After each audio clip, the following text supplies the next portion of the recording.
All so much for joining us tonight, and big thanks to our friends Shirley, Ryan, and all the kind folks here at the People's Forum for hosting. If you are here for the film, this is not the film. The film is downstairs through that door, but you are welcome to stay and learn about the theme of homeland. These home and land, these are very loaded terms that can mean very different things to different people. But I personally believe that mutual support and compassion and understanding is the key to peace and health and safety in any home. And Town Hall is your home tonight. It is a place where we bring community together to create a safe space. And I know and I recognize that it may be hard to feel safe right now, given innocent people are being murdered right now in Gaza and the West Bank and Yemen and the Democratic Republic of Congo and Niger and Ukraine and too many places to mention, even here in New York City in shelters that are supposed to be caring for people seeking asylum from regimes that are propped up, supported by colonialist empires. Sorry to bum you out at all. But this isn't new information. We're all witnessing these atrocities, and we need to stay vigilant. So tonight we have invited artists to share how they're standing up to defend their communities, our communities, in the face of violence and displacement and rampant capitalism. So with that cheery intro, who's been to a town hall before? Oh, good. Wow. Okay. So it's like almost half and half. So for those of you who are not familiar with A4 or our organization, we are a 40-year-old nonprofit dedicated to ensuring greater representation, equity, and opportunities for AAPI artists and cultural organizations through resource sharing, promotion, and community building programs like this. So I'm going to share a few protocols and let you know how it's going to go tonight. We are recording this event, right, Leah? We are, okay. And we'll be posting it online later for your viewing pleasure, so please silence your phones if you can. If you need a restroom, it's right through here in this yellow area. It's a gender-neutral restroom. There's water back there too, water station. If you need Wi-Fi, it's public, non-password protected, TPF public Wi-Fi. Availing themselves of the facilities now. Okay, so here's how it's going to work tonight. We're supposed to have 2 featured presenters and then 2 groups of short pitches, which are each 1 minute in length. I am going to have this timer. I'll be sitting in the front row, so if you're pitching, pay attention. You'll have 2 minutes. We ask you to stick to your 2-minute time limit, so you'll be able to watch the clock tick down. And then, so after the first featured presenter presentation, I'm going to call the names of the people giving the 2-minute pitches, and your names will be up here as well, and also I think maybe on those back there. But anyway, look up here. This is where your pitch order will appear, and you can introduce yourself. So just give your 2-minute pitch, and then we're going to repeat the process after our second featured presenter, and then after everybody goes, if you'd like to make a short pitch about your project, you feel inspired by what you've heard or are so moved to share what you're doing, there is a Post-it note under that speaker over there to the right of the door, and just write your name and your Insta handle or your website so people can follow up with you, and you will be invited to speak in that order. And then afterwards, we'll enjoy a potluck and network. So here are a couple of announcements before we get started. I mentioned we're recording and posting on our YouTube channel. If you want to share anything tonight, please use the hashtag A4TownHall. Feel free to tag us. After this event, we do a survey. We do a post-event survey because we want to know what you thought of the event, if you have feedback, if you can improve it. So please fill out the form. We have some great incentives for you. We have some swag bags here with like great A4 stuff, like a glass water bottle, a copy of the AMP. We also have a bottle of olive oil from Palestine, courtesy of Justine. So fill out the survey and we will draw names at random. You may have noticed also that all A4 team members tonight are wearing these beautiful shirts. To see all of you. So this is the fourth in our Lunar New Year series. Yeah. So this year's design, commemorating the Year of the Dragon, was created by Cerula Bao, and you can get it as a hoodie or a crew neck or a regular t-shirt in white and gray on the bonfire site. So a portion of each sale goes to help A4 put on programs like this and to pay our artists. So feel free to purchase one. T-shirts are $29, sweatshirts are $39, and the hoodies are $45. We have a couple of upcoming events we want to share with you. So coming up on Thursday, February 8th, we're presenting a panel discussion and a celebration with the residents from our 2023 cohort of Bandung residents from our Bandung Fellowship, which promotes Black Asian solidarity. So that panel, Bandung Learnings, how artists are building Black Asian solidarity in New York City, will take place from 6 to 8 at the Ford Foundation in Midtown Manhattan. So you can meet some incredible artist activists, learn about their work, the Bandung Residency Program, which we will be introducing or launching applications for a new cohort soon, and then enjoy some great drinks and snacks with us. It's free to attend, but you have to sign up in advance. So there's the QR code if you want to sign up for it. You can also get information on our website. And another one of our Bandung residents, you'll hear from one tonight, but another one, Just Know, is presenting a People's Night of Cinema, Poetry, and Song for Palestine this Saturday to raise funds for families and musicians in Gaza. So, which is amazing that the in-person event is sold out, but you can still support by watching virtually, and the event is from 6 to 9, okay. And then on Monday, A4 is holding our Lunar New Year celebration. It's a fundraising event called Lo Hei at the House of Joy in Chinatown. So the Lo Hei is a super hilarious, fun ritual where you have a bunch of different ingredients that all symbolize different things for the new year, and then you end up tossing it together and screaming. And the higher you toss and the louder you scream, the more likely your wishes are to come true. And I will tell you, it worked for me last year. So I encourage you all to join us. We have a hilarious MC, Mike Nguyen, Asian Not Asian podcast, if you've heard that, very funny. We'll have dinner, dessert from Lady M. We have an open bar and a really fun raffle with some incredible prizes. A Dagny Dover carry-on kit valued at $600, gift certificates to You and Me books, Code Korean Steakhouse, Win Sun, Milla Dumplings experience package. So super great. Tickets are $150, which is actually less than last year. That never happens. And it's worth every single penny. Plus, you can win some awesome prizes and have a really good time and get some good luck for the new year. Another opportunity we'd like to share is the Noguchi Museum's open call for artist banners. And the theme this year is love and labor. So you can learn more about that. So the winner gets $3,500 and 2 runners up will get $2,500. Their banners will be outside the museum in Long Island City for a year, starting in May, and opportunities to work with the museum and education programs there.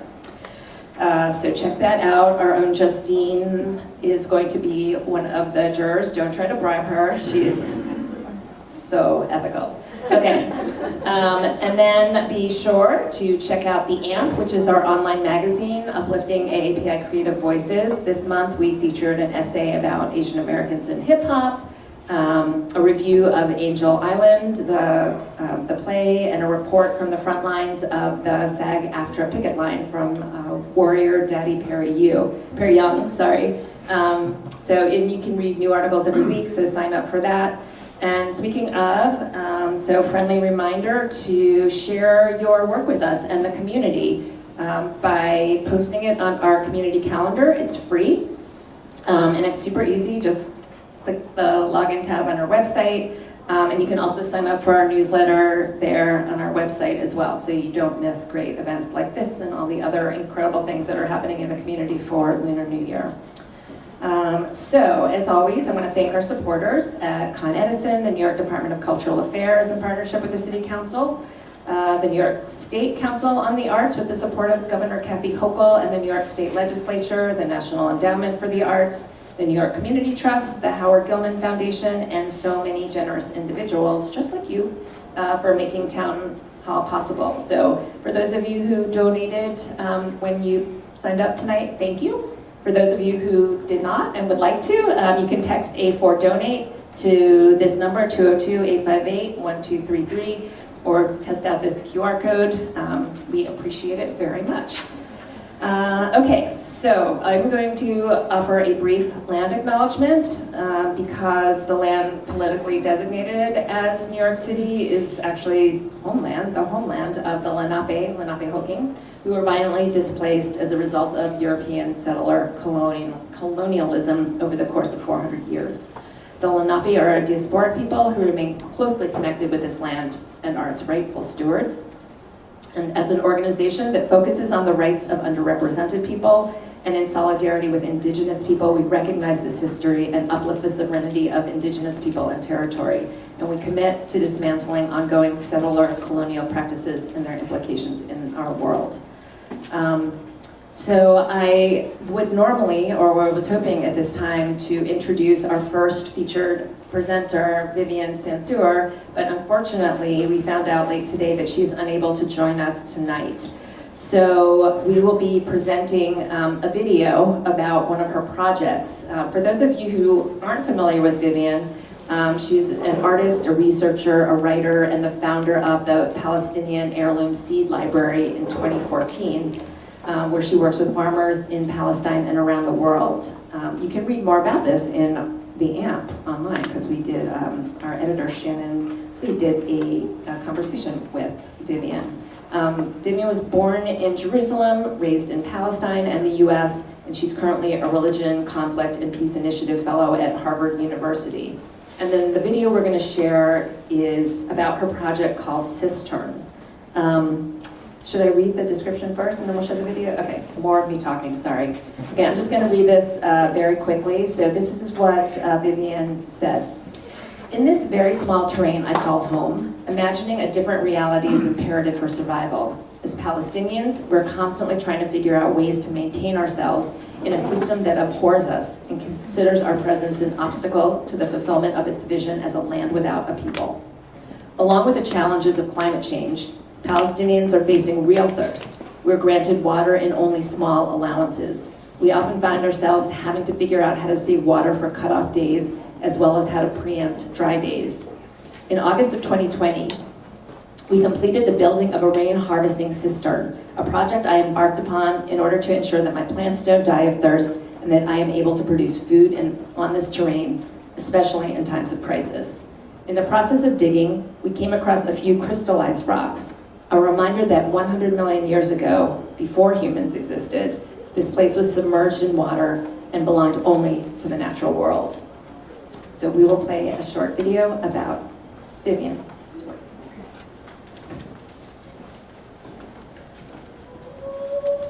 A few more months from now, the rain will come. The system will fill up. The plants will drink, we will drink, and I will baptize my skin in its very waters.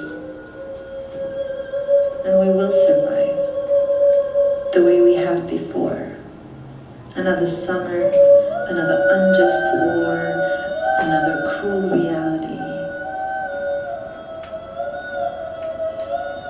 You see, 100 million years ago, we were ocean. And 100 million years later, we are fighting not to become a desert. 100 million tries and 100 million defiant acts, 100 million seeds and 100 million plants and 100 million trees,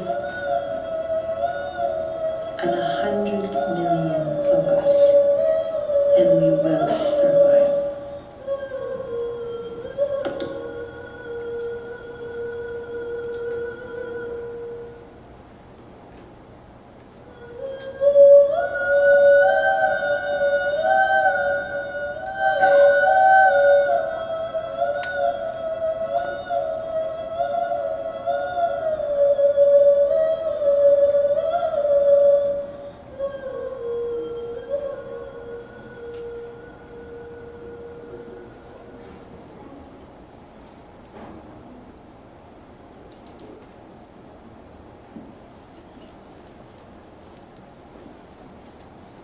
Okay, so if you want to learn more about Vivien and her work, you can follow her on Instagram at vivien.sansour or visit her website at viviensansour.com. Check out the QR code to learn more about Vivien and her project. So again, we're very sorry and we wish her well. Hope that she will join us another time. So now we will hear from you, the people who have registered to participate. So I'm going to ask you to come on up, get ready to go. We're going to start with Ashok Sinha, and then Georges Bridges, Sayeda Tabassum, Anush here, and Rohan. Rohan, you're here, great. And Sunny Liu and Sally Kong. Okay. So we'll start with Ashok. Thank you so much. Start with you guys. You have all of your 2 minutes. All right, thank you so much for having me over here. It's a pleasure to be back at the A4. My name is Ashok Sinha, and I'm a co-creator of a project very appropriate for today's town hall called Languages of New York. We have an ambitious goal of documenting 800 plus languages spoken in New York City. And we sometimes define home by language, by identity. And so we're in an experiment. We're looking for cultural organizations to partner with and also participants who want to be part of our project. It's free to participate. Actually, we pay you if you're selected. And most importantly, for our cultural organizations to take this project forward. So you could just even play the feed. Oh, and sorry, one more thing. The Instagram handle and the YouTube is just the whole word Languages of New York. So please check us out and follow us. Thank you.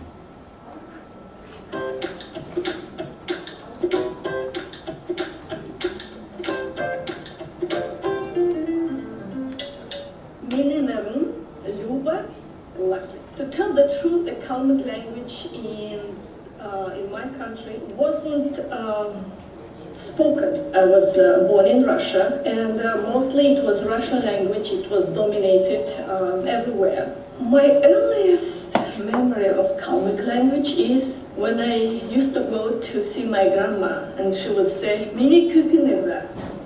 Like she was happy to see me, and I was happy to see my grandmother. I'm tearing right now. I think we forgot our tongue languages. I'm Kalmyk, and I should be proud of myself with this, and I am actually. I'm accepting more that I'm a Kalmyk, and my daughter, I'm so happy that she is saying also, I'm Kalmyk. My favorite word is uralam. This word was used mostly in war actions. Move forward, no matter what. You move forward. Okay? The victory is here. Let's go. Move forward. No giving up.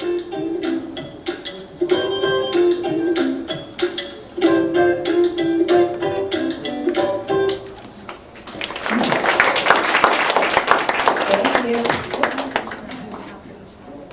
Oh, yeah. So sorry. I'm failing already. So after each 2-minute pitch, there will be a QR code so you can learn more and stay in touch and stay connected to the presenters. Next up is Georges Bridges from the Film Lab. Georges?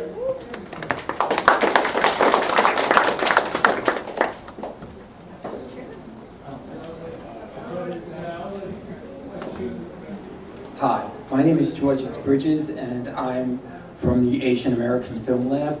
We promote ethnic and gender diversity in the film industry. And I wanted to tell you about one of our programs,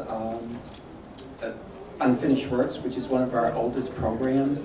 We also, one of our other programs is the 72-hour shootout, which quickly begins March 1st, registration.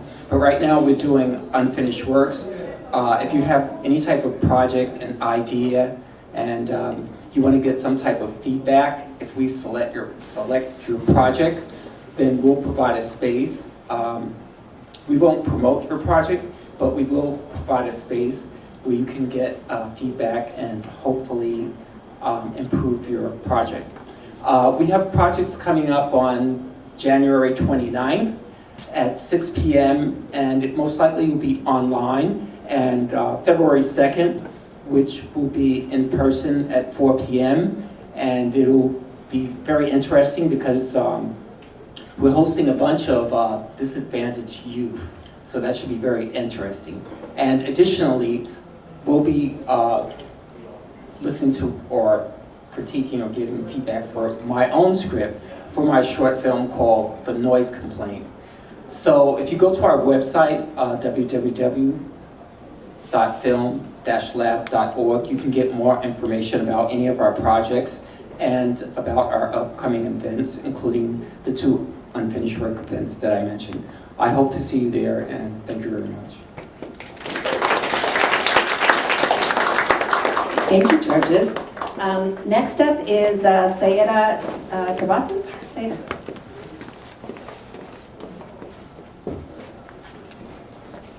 Hi everyone, my name is Sayeda Tabassum. I'm a recent college graduate and an Ella Fellow with the Sadie Nash Leadership Project, which is named after civil rights activist Ella Baker, and an opportunity that empowers young women and gender-expansive youth to create their own social justice projects. My project, Tapestry, is a gallery exploring how women and gender-expansive individuals across cultures use textiles, embroidery, and clothing as a form of resistance and storytelling.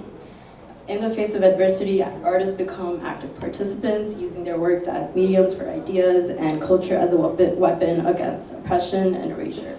We're currently seeking submissions from artists for an upcoming exhibition in New York City. We'll also be hosting art making workshops and embroidery workshops leading up to the gallery. And you can learn more about my project by following our Instagram or scanning this QR code for the form submission link.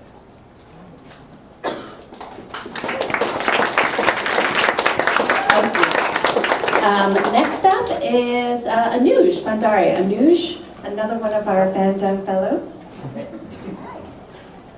Hi everybody. A few years ago, like maybe 6 years ago, I was working in youth organizing at Make the Road New York, and another youth organizer named Melissa Centeno, who was working at the time at Soul Sisters Leadership Collective.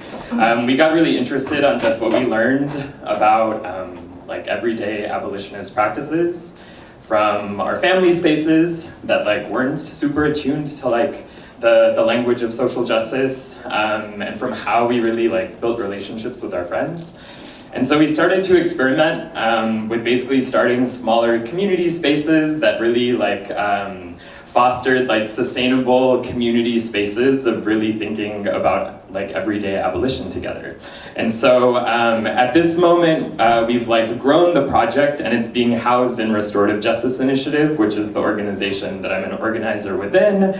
And we've done these like 6-month programs that are really working alongside folks at the ACLU and Mayday Space and New York Public Libraries with their group of staff who are working to envision public libraries as police-free spaces.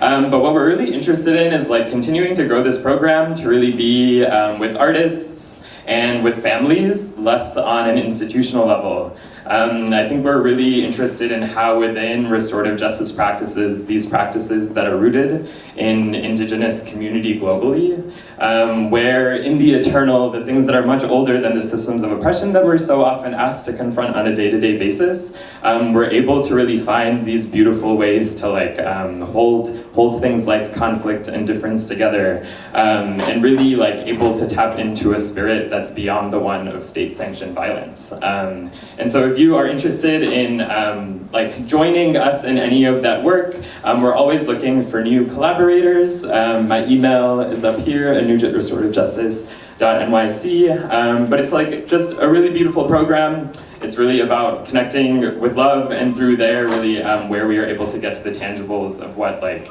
abolitionist community can look like, and how we really build accountable spaces of that together. So that is what I have to share. Next up is Rohan Yuli. Hi everybody. My name is Rohan. I am the founder of an organization called the Blasian March, which is a Black Asian solidarity organization. We build solidarity through education on parallel experiences with racial injustice, colonial settlerism, and not colonial settler violence, as well as mutual celebration. Can I play the video really quickly? Black Asian Asian power. Black Asian justice. Black Asian freedom. Justice for Asians. Justice for Black people. Justice for Asians. So that video was just to quickly showcase how we use art in action. That was actually our 1-year anniversary rally, which was the Black Asian Trans Power Rally to celebrate Black, Asian, and mixed race, Blasian, trans people. I just wanted to come up here very quickly and say that we have an action coming up on February 18th, 2 to 4 p.m. at the Yafa Cafe in Sunset Park for math, wow, counting spelling, 4415 4th Avenue in Brooklyn. And it is an arts fundraiser for disabled Palestinians. We'll be sending, the funds we use to send eSIMs to the Palestinian community as well as the Yemeni community. We'll also be using the fundraising to send money to disabled Palestinian-led organizations on the ground in the Gaza Strip, in the West Bank, as well as those here in the diaspora. So for this action, we're asking for artists to come out and contribute. It's gonna be a full 2 hours of art. We're also inviting people to help create paper cranes in solidarity with Palestine. So if anyone's interested in contributing, please feel free to talk to me afterwards. Thank you. Perfect. Okay, next up is Sunny Liu. Sunny is the third of our Bandung residents who are speaking tonight, so you can imagine what an awesome program it's going to be on February 8th. So, Sunny? It's actually going to be me and Cindy, who's also here to talk about our pitch tonight. Yeah, I'm Cindy. We're both with Art Against Displacement, which is part of the Coalition to Protect Chinatown in the Lower East Side. We're also on Instagram at aad.nyc. So for this Chinatown's Lunar New Year parade, we're hoping to stage an anti-jail contingent that will involve art skits to protest the displacement of Chinatown through the construction of a mega jail. You might be aware that New York City is planning on building a 40-story mega jail in Chinatown, and we believe that we can better spend $3 billion elsewhere on life-affirming services. So our creative action plans on calling attention to how harmful the jail is and how we can better spend public resources. So the actual creative piece will be hopefully a kind of performance skit that involves puppetry and anything else people want to bring in. We'll have some art builds, so if you're interested and have any art skills or idea skills or organizing skills or really anything and just want to come out and support, we're also looking for performers, feel free to reach out to our Instagram, aad.nyc. Yeah, so we could use a lot of helping hands, so feel free to come up to us afterwards or message us on Instagram.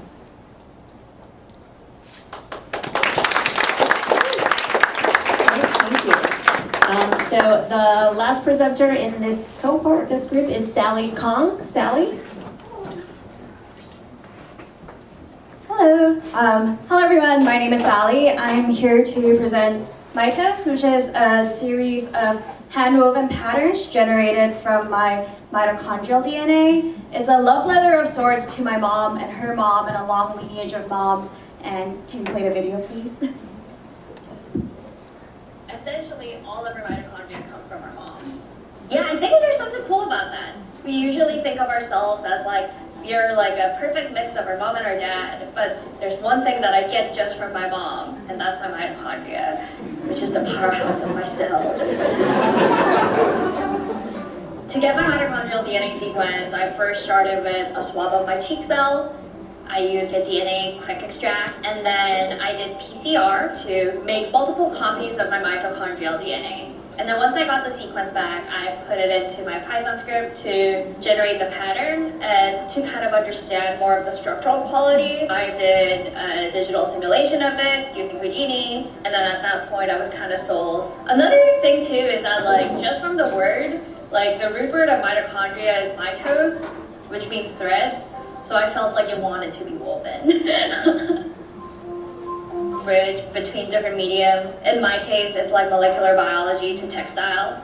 I think what comes from translation to different medium is like new meaning. When you just look at ATGC of a DNA sequence, I don't really get an emotional response. But if you see that information represented as a hand-woven textile, then people might have different connections to it. So yeah, so that's my toast. You can watch the full video on YouTube. And I'm looking for more opportunities to share about my work or exhibits, so feel free to come up to me and talk afterwards. Thank you. Thank you so much, Sally. Right there. Okay, let's give a hand to all of our presenters for the first round. Thank you all. So I'm going to introduce the royal we. Anita, Kwok, and Audrey who represent Youth Against Displacement. Youth Against Displacement is a group of young people, and young at heart, committed to fighting displacement, mainly in Chinatown and the Lower East Side. They're going to share more about their organizing and advocacy work. So, are we here? Yeah. Yeah, okay.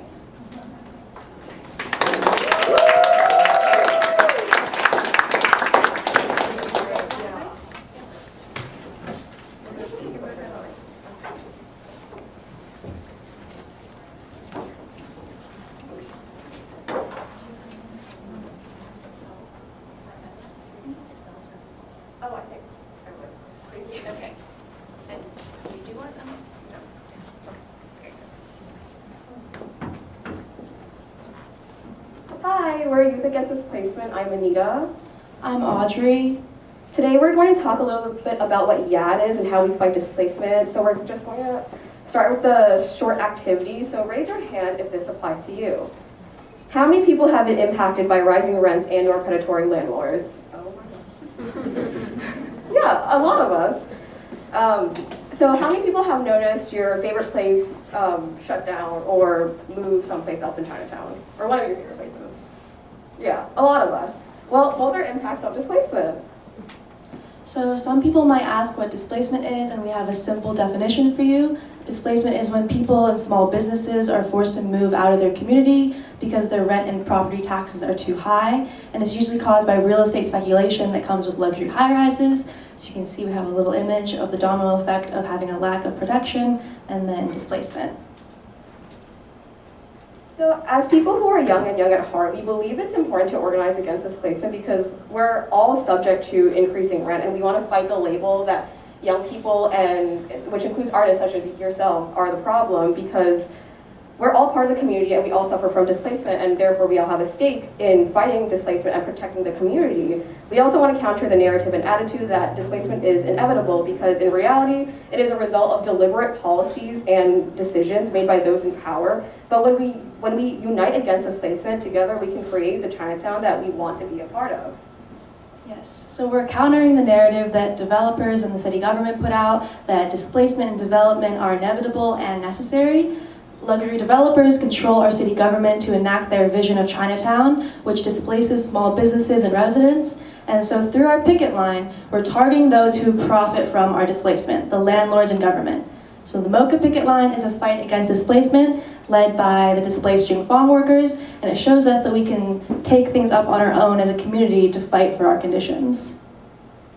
So MoCA is the Museum of Chinese in America, and the former co-chair of the board, current board member Jonathan Chu, is the biggest private real estate landlord in Chinatown. During the pandemic, he evicted Jingfang Restaurant from their original dining location, which was the biggest dim sum banquet hall in the entire East Coast. And it was also the last unionized restaurant in Chinatown. They served over 10,000 people a week, and just like that, Jonathan Chu ripped out the heart of Chinatown. So if such a successful restaurant can be evicted just like that, how can we expect small businesses to possibly survive? So what is the Mocha picket line? Displaced Jingfang workers and community members created this picket line with the first demand of reopening the big Jingfang. And secondly, as many of you may know, the city wants to build a mega skyscraper jail in Chinatown, criminalizing and displacing residents. And so MoCA received a $35 million bribe, essentially, from the city government to soften the blow of the jail and to feign support from the community for the jail. And so the second demand of the picket is to return this jail money and give it back to the community instead. And as you might be able to see in the picture on the bottom, MoCA fronts as this community institution that represents Chinese people and fights anti-Asian hate, when in reality they're the ones enacting that hate. They hide behind identity politics while they do racist displacement and criminalization. And as you can see, we picket in front of MoCA Thursdays through Sundays, 11 to 2, and we bear the different elements all together. Yeah, MoCA likes to deny that the $35 million is jail money or a bribe, but it is public information that the money is stated explicitly as a give back as part of the borough-based jail points of agreement. So, MoCA and the developers are in bed with the city government and NYPD. Developers, they profit from destroying communities, and our city government promotes their interests. Jonathan Chu, he's the third generation of the Chu family real estate empire. And NYPD, MoCA, has attempted to criminalize our picket line many times. Even once 8 people on the picket line, including myself, got summons tickets for $3,000. So this is what the community institution of MoCA does to its community members. So the fight against displacement unites us all across race and industries to stop the violence against tenants, residents, small businesses, and workers. And through the picket, we're able to interact with a very diverse range of community members who pass by and get people thinking and acting. So some people who are part of our fight against displacement include Jingfang workers, home care attendants, students. Audrey and I are also students. K through 12 teachers and professors in New York City. They also organize their own educators picket, and they have their own boycott MoCA petition. Displaced tenants.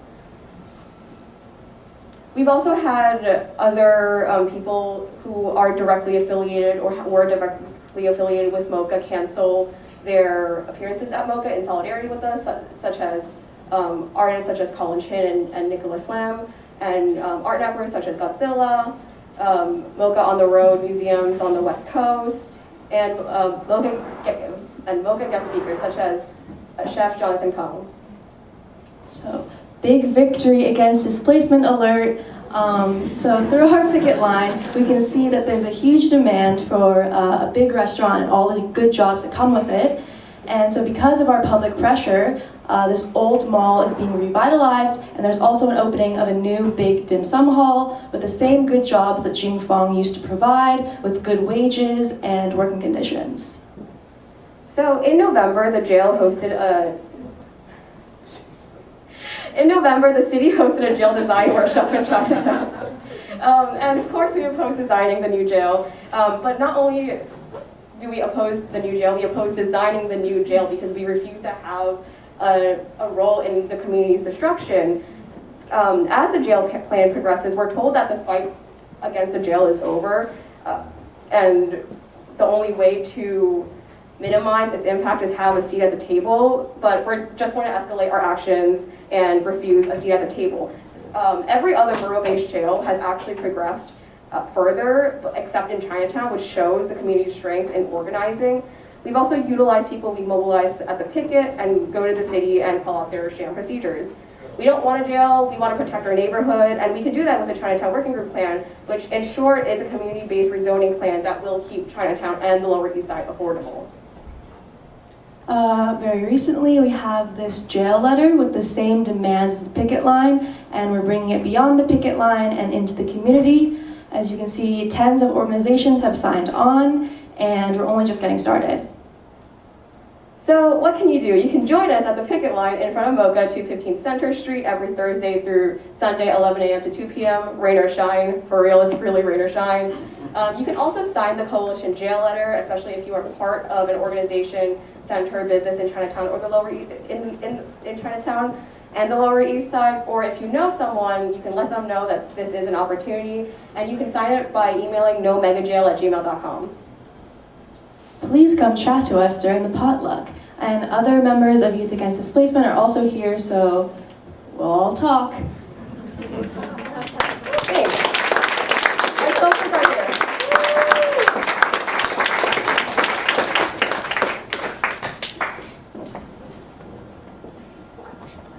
you, Anita and Audrey. If you are interested in following more about the Chinatown jail, on February 6th at 5:30, the city's Office of Criminal Justice and the Department of Design and Construction are going to hold an online meeting to provide details about the feedback that they've received and how they plan to incorporate it into the design guidelines and the RFP for the new jail. So if you are interested in attending this meeting, you can register here for the link, and we can also send it to you as a follow-up. Actually, we will send you all of the slides as a follow-up to this, so you can stay in touch with the many speakers. So, all right, we're going to move on to the second group of 2-minute pitchers. We're going to start, we'll have Adriana, Mateo, Justin Hoy, Kalusan Batista, Shannon Yu, Alice Chu, and our own Shannon Lee. So we will start with Adriana. Are you here? No? Okay. Oh, if Adriana's not here, we will move on to Justin. Is Justin here? I'm here. Awesome. Okay. How do I...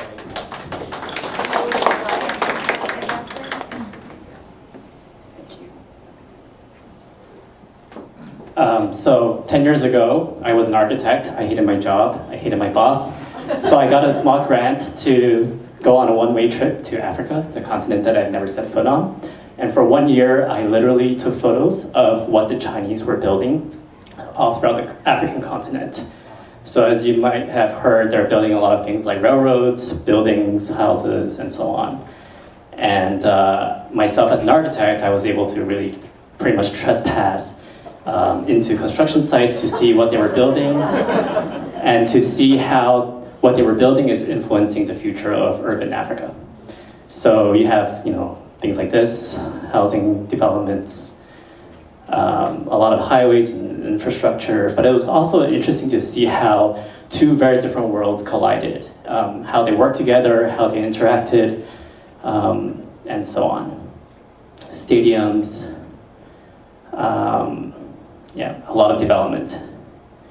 And then I also spent a lot of time in mining towns. I was interested in the relationship between resource extraction and urban development. So these are all these copper mining towns in Zambia, where copper mining plays a huge role in the development of the towns, and just about everything that we use in our electronics and products uses copper. So there's a very real and direct impact on the landscapes that you see here, as well as the people who work here.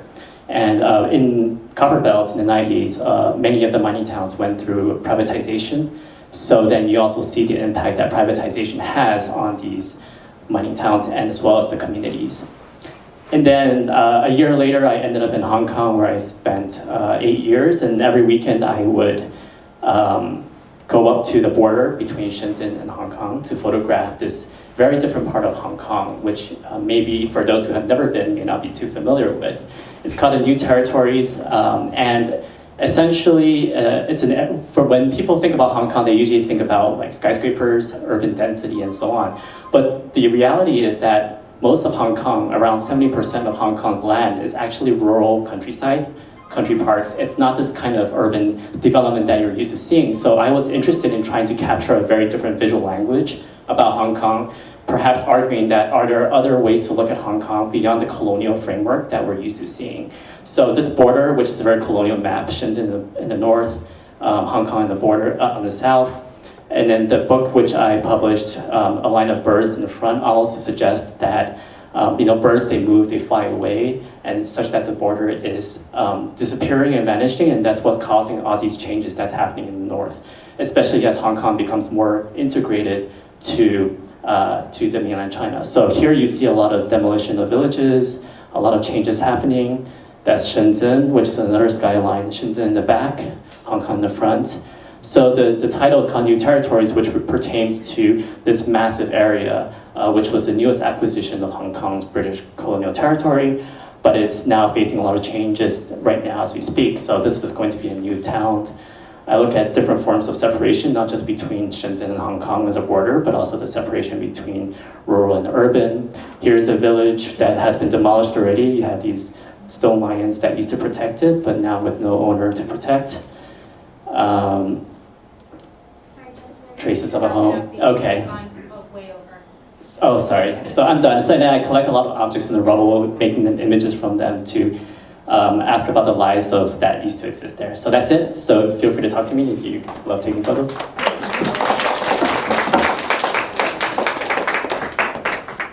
Okay, next up, Kyo-san.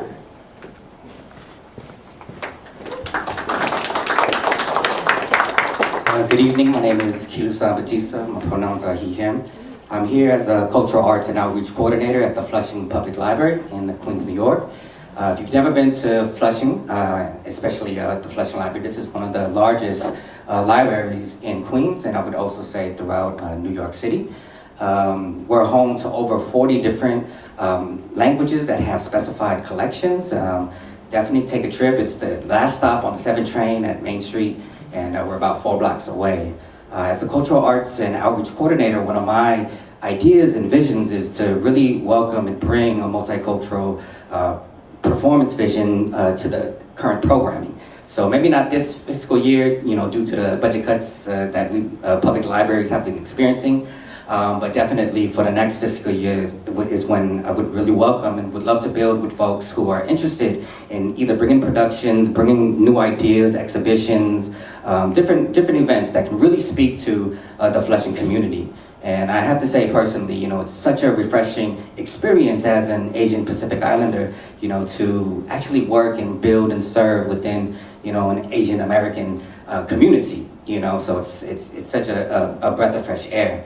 And in addition to that, I serve in multiple committees, really trying to reimagine what public libraries and institutions serve. And so in May, as part of the National Asian American, Native Hawaiian, and Pacific Islander Heritage Month ceremonies, we're really trying to, reach out to the community and build. And I'll tell you all, librarians and, other literary folks are really trying to build with the community, but the challenge is making those bridges. So that's why I'm here today, and I'm just looking forward to connecting with you all. And please come out to this beautiful space, which was really hit hard during the pandemic. It was one of the main vaccination centers throughout Queens.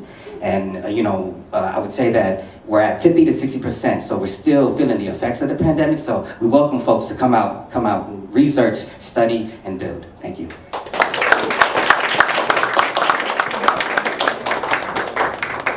Next up, Shannon Yu.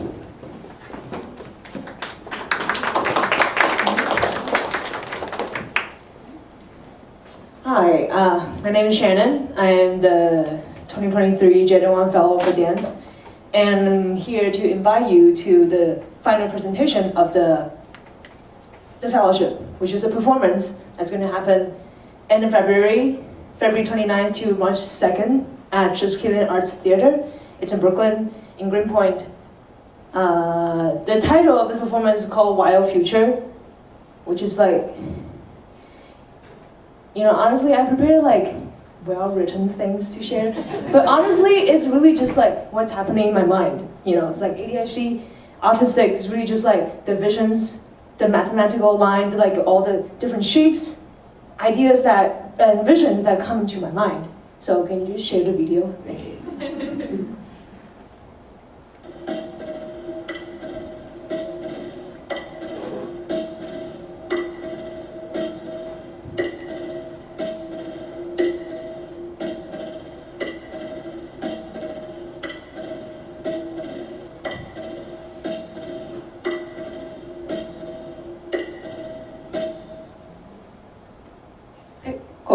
So it consists of 2 pieces. One is a duet, maybe saw a glimpse of it, that's 2 dancers connected with a string, and that basically kind of came from that. That's the vision that I had starting that piece. And then it come with the movement language research and then the written words research into the piece that it is right now.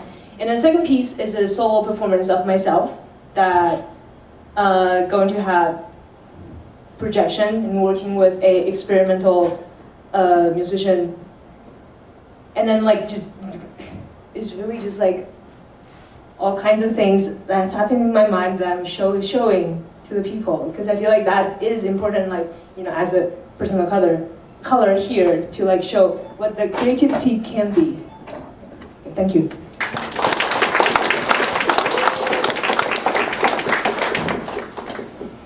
Thanks, Shannon. Next up, Alice. Alice, you're here. Yes.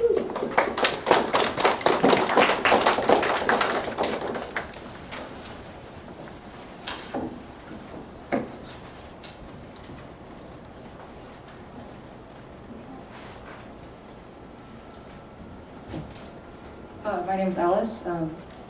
In an exploitation of human labor fueled by racism and sexism, for many years, mostly senior women of color, home care workers in New York City have been forced by insurance companies and home care agencies to work 24-hour workdays. The exploitation of these women is not limited to their time, but their health and half their wages are stolen as well. Home care attendants, like the ones pictured here, their health is destroyed as they work these grueling 24-hour shifts. They develop severe insomnia, anxiety, they get physical injuries, have to get surgeries of their own. The Anti-Women Coalition is fighting to pass the No More 24 Act in City Council, which would ban 24-hour shifts by splitting them into two 12-hour shifts. If put to a vote, we believe that an overwhelming majority of City Council members would support these women and pass the bill, but there's one obstacle: Council Speaker Adrian Adams.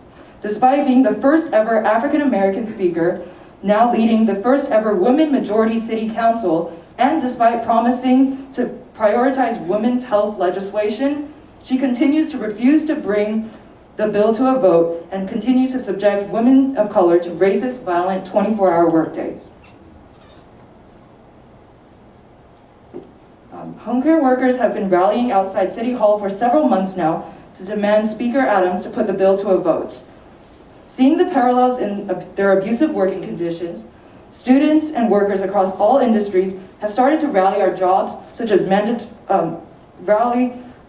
alongside them as we face similar exploitations from our jobs, such as mandatory overtime,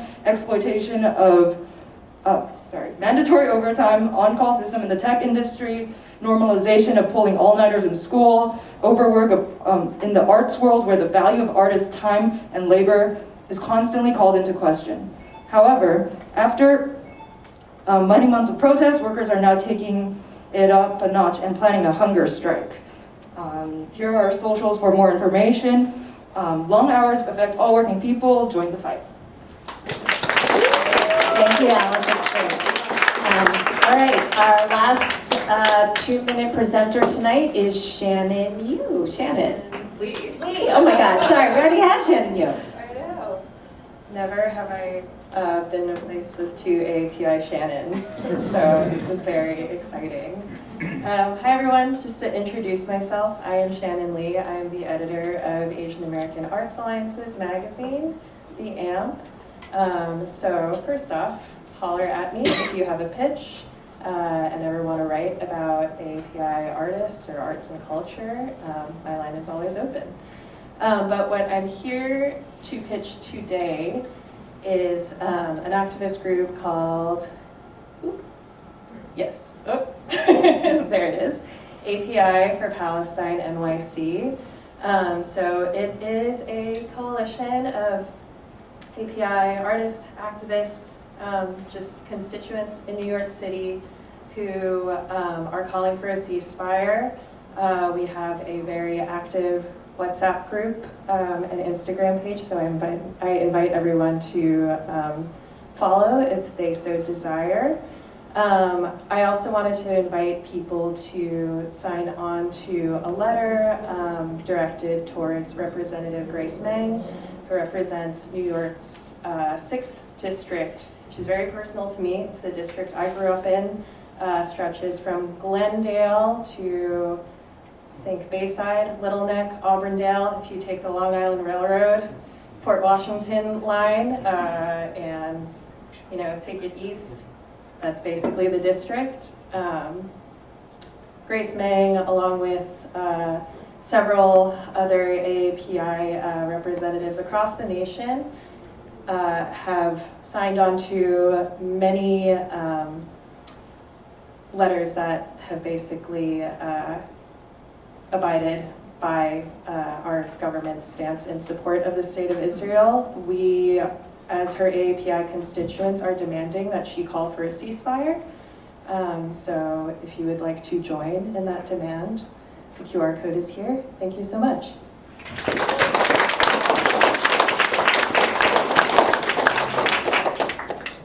Thank you, Shannon. All right, let's give it up for all of our second group of, actually for everybody tonight. Thank you.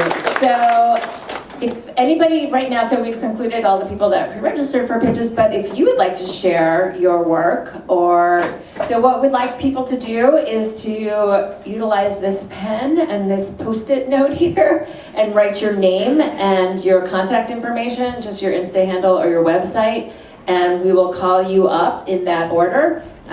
So if you want to give a 30-second pitch, just write your name up here and then we'll go in that order. I encourage everybody to share. That's why we're here. So I will adjust the pitch to, so yeah, if you want to just like stay over there, I'm going to close this door so we can see. Can you see? No. No, I can't. I'll just leave it. It's okay. I want them to be able to get to the movie and get out. Okay. So, yeah. Okay. So if you want to just start, introduce yourself, and I will. Aloha mai kako, aloha ahi ahi. My name is Salsu Holmes. So lovely to be here. This is my first town hall, actually, and it's so lovely that it's all full. I'm the founder and lead collaborator of Incorpus. We're a New York City-based initiative that supports embodiment and community connection through movements, so we should talk. And we also amplify Indigenous and cultural artistry. I was really disappointed. I found out about the What Can We Do program a little bit too late for the application. And so I'm here to see if there's anybody in here, collaborators that potentially we could partner with to bring workshops that support embodiment and community connection into your spaces. We have 3 different branches of programming. We also produce, and we have our first launch of our Pacifica Artistry Series this Saturday. It's a hula workshop at Prairie Dance Center at 6 p.m. with a visiting humuhula. So come and talk to me. Thank you. Thank you. Okay, who's next? Next. Hi everyone, I'm Christopher Pelham, Director of CRS Center for Remembering and Sharing. It's a healing and arts center near Union Square that we opened in 2004. So we've been there for nearly 20 years. We've hosted town halls in the past. Our lovely family landlord passed away, unfortunately, and this last year the building was sold. Rent is being raised quite a lot. Familiar story, and so we are looking for a new space with which to serve the community, and if anyone is interested in partnering with. Thank you, Christopher. Hi, I'm Ayo. I pitched last month, so I'm just doing 30 seconds, but I cried last time, and I hope I don't cry this time. I am the lead artist on a project called the Silent Unseen Audio Tour, an embodied introduction to Asian American history. It's an audio tour that walks through Flushing Meadows Park and the Queens Museum, telling different stories and different histories of this large diaspora called Asian America, really with the intention of building solidarity. It uses an anti-racist framework to sort of look at our histories and sort of piece them together. So if you're interested in the project, it will be launching in the spring of this year. And we're also looking right now for different community organizations. If you rep a nonprofit or a community group, or you have a book club, and you'd like to sign on as a community partner, we're trying to promote it through the community using community partnerships. So you can just take a look at our Instagram and contact me there. Thanks so much. Okay, who's up next? Sorry, I can't read because I'm nearsighted. Okay. Hi all, I wasn't planning to talk tonight, but I'm from the Noguchi Museum. I'm promoting this open call to AAPI artists. We're doing this project that's, you can see on this, I have flyers if anybody wants one. and there's a QR code on it. So let me know if you're interested, or if you know anyone who's interested. I'd love to have everybody spread the word. So we're doing this open call. It's the 3rd year that we're doing this open call, and it's for AAPI artists in the New York City area. And we've been doing a lot of local promotion too, so just trying to get the word out. And there's honorariums. For the winner, there's a $3,500 honorarium, and for second place winners, there's also a $2,500 honorarium. And every artist also gets, oh sorry, I'm out of time. Come talk to me later if you're interested. It's also the information about the Noguchi banners is also on our website. So under the opportunities section, which is the most highly viewed page on our website, by the way. Next. Hi everyone, my name is Ariel. I'm an oral historian and artist, and I'm heading the Kitchen Project, which is an oral history project recording stories of diasporic Asian mothers, daughters, and non-binary children. I have said this project so many times on this stage in front of the town hall, but we have a new era. We are doing another installation, and we're actually opening a extensive open call to artists of any medium to participate in our exhibition on a prompt about maternal figures, gender, domestic labor, food, care, home, kitchens. And this is actually not official yet, so you're getting a little peek. Thank you. All right, is that it? Anybody else want to share? No? We're all done? All right, well, thank you all. Thank you again for coming. Thanks again to our hosts.